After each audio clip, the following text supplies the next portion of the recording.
കേരളത്തിലുടനീളം 200-ലധികം മോഷണ കേസുകളിൽ പ്രതിയായ കുപ്രസിദ്ധ മോഷ്ടാവിനെ കുറുപ്പുംപടി പോലീസ് അറസ്റ്റ് ചെയ്തു. തീവെട്ടി ബാബു എന്നറിയപ്പെടുന്ന കൊല്ലം സ്വദേശി ബാബുവാണ് പോലീസിന്റെ പിടിയിലായത്.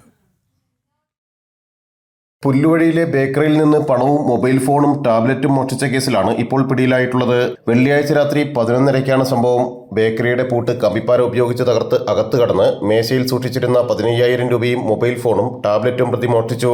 ശനിയാഴ്ച രാവിലെ കട തുറക്കാൻ എത്തിയപ്പോഴാണ് സ്ഥാപന ഉടമ വിവരമറിയുന്നത്. ഉടമ നൽകിയ പരാതിയുടെ അടിസ്ഥാനത്തിൽ കേസെടുത്ത കുറുപ്പുംപടി പോലീസ് CCTV ദൃശ്യങ്ങളുടെയും മറ്റ് ശാസ്ത്രീയ തെളിവുകളുടെയും അടിസ്ഥാനത്തിൽ പ്രതിയെ പിടികൂടുകയായിരുന്നു. ഇയാൾ കേരളത്തിലുടനീളം 200-ലധികം മോഷണ കേസുകളിൽ ഉൾപ്പെട്ടിട്ടുള്ള വ്യക്തിയാണ്. 40ഓളം കേസുകൾ നിലവിലുമുണ്ട്. സംസ്ഥാനത്തെ നിരവധി പോലീസ് സ്റ്റേഷനുകളിൽ പ്രതിക്ക് വേണ്ടി അന്വേഷണം നടക്കുമ്പോഴാണ് കുറുപ്പുംപടി പോലീസിന്റെ വലയിലാകുന്നത്.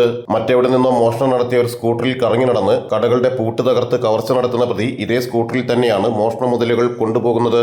കുറുപ്പുംപടി പോലീസ് ഇൻസ്പെക്ടർ രാജേഷ് കുമാറിന്റെ നേതൃത്വത്തിൽ FIR രജിസ്റ്റർ ചെയ്ത് 1 മണിക്കൂറിനുള്ളിൽ തന്നെ പ്രതിയെ പിടികൂടി. SI-മാരായ മുഹമ്മദ് ഇബ്രാഹിം കുട്ടി ജോസഫ്, CPO-മാരായ അരുൺ കരുണൻ, റഷീദ്, ബാലു, ജിൻസ് എന്നിവർ ചേർന്നാണ് പ്രതിയെ പിടികൂടിയത്. ജനം, കൊച്ചി.